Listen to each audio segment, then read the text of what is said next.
काय म्हणते बघा मित्रांनो, वाऱ्यामुळे 21 मीटर उंच वृक्ष बुंद्यापासून x मीटर अंतरावरून अशा प्रकारे तुटतो. बघा मित्रांनो, जेवढं दिलं तेवढं आधी मांडून घेतो. बघा काय, 21 मीटरचा एक वृक्ष, किती उंचीचा, 21 मीटर, ही उंची झाली 21 मीटर बरोबर. पुन्हा काय म्हणते, x मीटर अंतरावरून तुटतो तो, काय खालून x मीटर, बुंद्यापासून x मीटर, हा समजा हे x मीटर अंतर झालं बरोबर.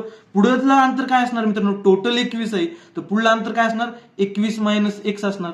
हे काय म्हणते, इथून कट झाला म्हणजे हे काय होणार, इकडे पडणार, इकडे पडलं जमिनीवर बरोबर, जमिनीवर पडलं म्हणजे याचं काय माप झालं, 21 मायनस x झालं बरोबर.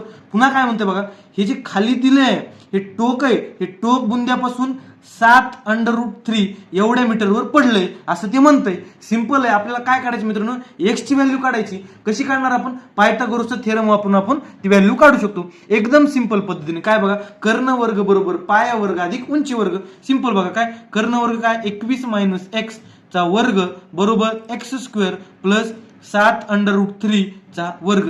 सिंपल असतं मित्रांनो. काय 21 चा वर्ग काय असणार मित्रांनो, 441 वजा 2ab असतं बरोबर, म्हणजे 42x आणि प्लस x².